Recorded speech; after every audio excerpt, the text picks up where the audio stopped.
حضرت فضیل بن ایاز بہت بڑے بزرگ گزرے. جوانی کا زمانہ تھا تو ایک خاتون سے آشنائی ہو گئی، محبت کا ربط قائم ہو گیا. تو ظاہر جوانی مستانی ہوتی ہے اور جنون کا ایک شعبہ کہا گیا ہے جوانی کو، اور پھر دل میں اس طرح کے رجحان پیدا ہو جائیں تو پھر وہ جنون کئی گنا بڑھ جاتا ہے. تو اس کے ساتھ وقت طے کیا اور اس کے ملنے کے لیے بے تابی کے ساتھ ان گھڑیوں کا، ان لمحوں کا انتظار کرنے لگے.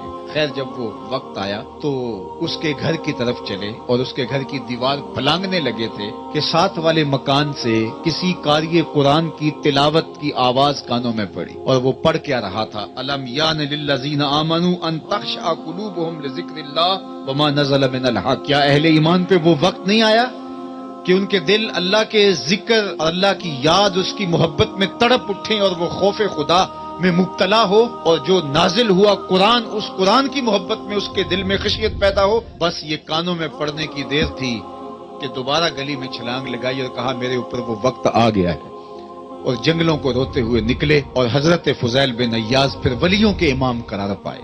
اس آیت نے ان کی زندگی بدل دی. کسی کی 30 سال، کسی کی 40 برس، کسی کی 50 سال، کسی کی 60 سال زندگی یہاں موجود لوگوں میں سے کسی کی اس سے بھی زیادہ اور کسی کی کم. اس آیت کریمہ کو ذرا اپنے اوپر وارد کریں تو اللہ ہمیں نصیب کر دے کہ ہمارے دل تیرے خوف سے کانپ اٹھے اور تیری خشیت سے ہمارے دل لرز اٹھیں، اور قرآن کے ساتھ ہمارا ربط مضبوط اور مستحکم ہو جائے، اور ہم یہ اقرار کرتے ہوئے تیرے حضور حاضر ہو جائیں، مالک وہ وقت آ گیا ہے کہ ہمارے دل تیری یاد سے، تیری محبت سے، تیرے پیار سے مالا مال ہو گئے، اور اپنی باقی زندگی ہم تیرے پیار میں، تیری محبت میں اور تیری یاد میں بسر کریں گے. حدیث پاک میں آتا ہے کہ اگر کوئی شخص اللہ کے خوف سے رویا اور اللہ کے خوف سے رونے کی وجہ سے اس کی پلکوں کے بالوں میں سے ایک بال کی جڑ گیلی ہو گئی تو قیامت کے دن وہ بال کھڑا ہو جائے گا، اللہ یا تو مجھے نکال لے یا اسے جنت عطا فرما دے. تو اللہ جل شانہ اس بال کو تو آنکھ سے نہیں نوچے گا، بلکہ اس شخص کو اللہ جنت عطا فرما دے. اللہ اکبر. گناہگار کی آنکھ کا پانی اللہ کے غصے کی آگ کو ٹھنڈا کر دیتا ہے.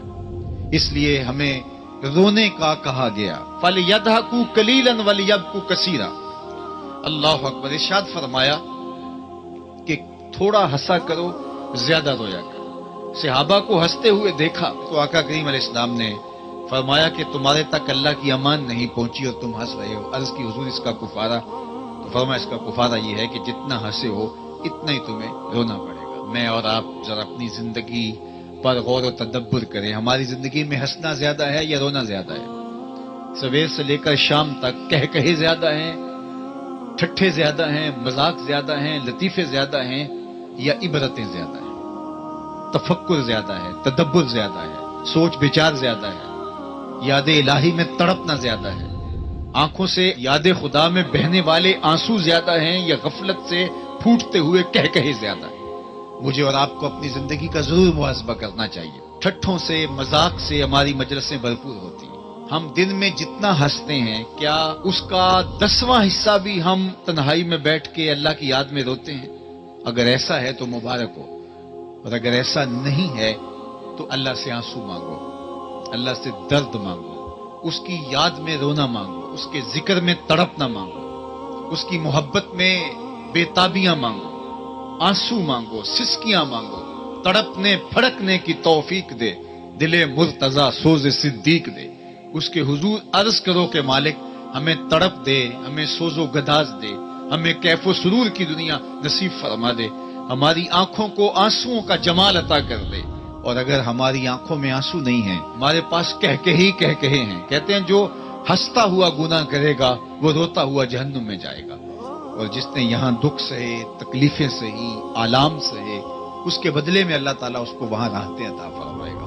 فرمایا کہ مومن کے پاؤں میں کانٹا بھی چبھے تو اللہ جل شانہ اس کا صلہ بھی اس کو قیامت کے دن عطا فرمائے گا. تو یہ جو تفکرات ہیں، یہ جو دکھ آتے ہیں، یہ جو تکلیفیں آتی ہیں، مصائب آتے ہیں، مشکلات آتی ہیں، اذیتیں ہمیں پہنچتی ہیں، تو اس پر صبر کرنا چاہیے اور اللہ کا شکر ادا کرنا چاہیے کہ ہم ان مصائب سے گزر رہے ہیں، ان مشکلوں سے گزر رہے ہیں. اور اگر کسی شخص کی زندگی میں دکھ ہے ہی نہیں، سکھ ہی سکھ ہیں، تو پھر وہ سمجھے کہ وہ فتنے میں مبتلا ہے. اس لیے زندگی کے اندر یہ آنے والی تکلیفیں، زندگی میں ملنے والے دکھ، اذیتیں، یہ اللہ تعالیٰ کی طرف سے ہمارے اوپر ایک انعام ہے، اور اللہ تعالیٰ جل شانہ اس کے بدلے میں ہمیں آخرت میں صلہ عطا فرمانے والا ہے.